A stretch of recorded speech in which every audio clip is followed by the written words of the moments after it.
পুলিশের কেনাকাটায় কমিশন বাণিজ্য, সাবেক আইজি বেনজিরের কালো টাকার বড় উৎস। কমিশন বাণিজ্য করতে গড়ে তোলেন একটি সহযোগী চক্র, যুক্ত করেন পুলিশের লজিস্টিক্সের শাখার কর্মকর্তাদের ও বাহিনীর বাইরের দুইজন সহযোগীকে। পছন্দের সরবরাহকারীকে কাজ দিতে ভাঙেন টেন্ডারের শর্ত।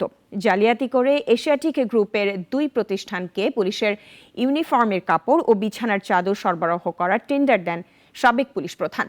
বেনজিরের মেয়াদকালে প্রায় ১,৫০০ কোটি টাকার উপরে কেনাকাটা নিয়ে উঠেছে প্রশ্ন। সাইদ আরমানের অনুসন্ধানী রিপোর্টে বিস্তারিত। পুলিশের সাবেক আইজি বেনজির আহমেদ বিপুল অর্থবিত্তের মালিক।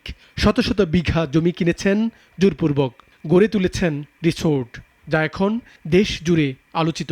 বেনজির এত অর্থবিত্ত বানালেন কিভাবে?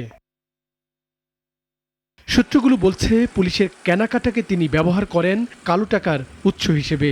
এর জন্য তিনি সানজানা ফেব্রিক্স নামের একটি প্রতিষ্ঠানকে জালিয়াতি করে পুলিশের পোশাকের কাপড় সরবরাহ করার সুযোগ দেন। টেন্ডারের শর্ত অমান্য করে প্রতিষ্ঠানটি বেনজিরের মেয়াদকালে টানা ইউনিফর্মের কাপড় সরবরাহ করার চুক্তি বাগিয়ে নেয়।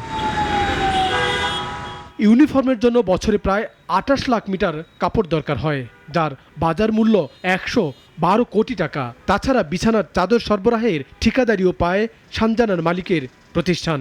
বছরে এসব কেনাকাটায় পুলিশের ব্যয় প্রায় ৫০০ কোটি টাকার উপরে। বিশ্লেষকরা বলছেন, কেবল পুলিশ নয়, সরকারি খাতে কেনাকাটায় দুর্নীতি কালো টাকার বড় উৎস। পুলিশ পরিচিতি এবং র্যাব পরিচিতি, এটার কারণে কিন্তু তারা এক ধরনের সমাজ থেকে বিচ্ছিন্ন, সমাজ থেকে আলাদা, নিজেদেরকে আলাদা মানদণ্ডে নিজেদেরকে বিচার করার মতো একটা জায়গায় তারা নিয়ে যান বিকজ অফ পাওয়ার। তো সেইটারই কিন্তু অপব্যবহারের মাধ্যমে কিন্তু ক্রয় খাতেও বিভিন্ন ধরনের অনিয়ম সংগঠিত হওয়ার ঝুঁকি অবশ্যই ছিল, যেটি এখন প্রকাশিত হচ্ছে। দরপত্রের শর্তের অন্তত ৫টি অমান্য করে কাজ নেয় সানজানা ফেব্রিক্স।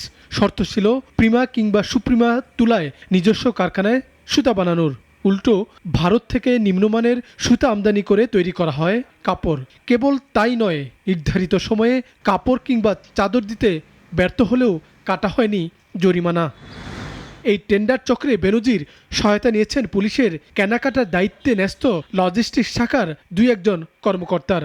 তাদের একজনের সঙ্গে কথা হয়, তবে তিনি কারসাজির কথা অস্বীকার করেছেন। সানজানাকে বিভিন্ন সময় যে কাজ দেওয়া হয়েছে, তাদের তো স্পিনিং মিল নেই, এটা কিভাবে? আমি আপনাকে একটা কথাই বললাম, যেখানে যা কিছু হয়েছে স্বচ্ছতার মাধ্যমে হয়েছে, এজিপির মাধ্যমে হয়েছে, এর বাইরে আর কিছু বলার নেই। কেবল যে পুলিশেই তার সহযোগী ছিল তা নয়, বেনজিরের কালো টাকা নিরাপদের সংগ্রহ, বিনিয়োগ এবং সম্পদ গড়ে তুলতে বাহিনীর বাইরে দুজনকে সম্পৃক্ত করেন, যাদের একজনের নাম জুবায়ের, আরেকজন কাইয়ুম।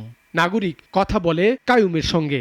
পুলিশের যে বিভিন্ন টেন্ডারগুলো হইতো, সেগুলো কমিশনগুলো আপনি তুলতেন বা আপনারা তুলতেন? আমরা ওইসব লাইনে আমি ছিলাম না। আমার জব অত্যন্ত ছোট জব, অত্যন্ত কম বেতনের চাকরি আমরা করতাম। বেনজিরের সময়কালে অন্তত ১,০০০ কোটি টাকার দরপত্র বাগিয়ে নেয় সানজানা ফেব্রিক্স, আর কোম্পানিটি ৩০ কোটি টাকা খরচ করে দরপত্র পেতে, যা বেনজির ও লজিস্টিক্স শাখার কর্মকর্তারা নেন বলে অভিযোগ।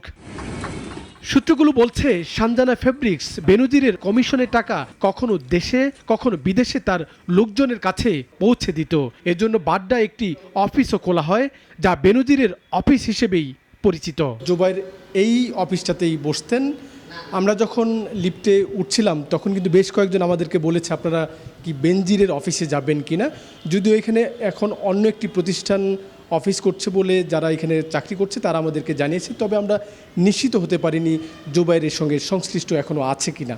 সানজানা ফেব্রিক্সের মূল কোম্পানি এশিয়াটিক গ্রুপের আরেক প্রতিষ্ঠান এইচ টেক্সটাইলও পুলিশের পণ্য সরবরাহ করে আসছে। লজিস্টিক্স শাখাকে ম্যানেজ করে এখনও কোম্পানিটি পুলিশে পণ্য সরবরাহ করে, অথচ জালিয়াতি করায় ২০১৫ সালে এশিয়ান গ্রুপ নামের একটি প্রতিষ্ঠানকে কালো তালিকায় ফেলে পুলিশ সদর দপ্তর।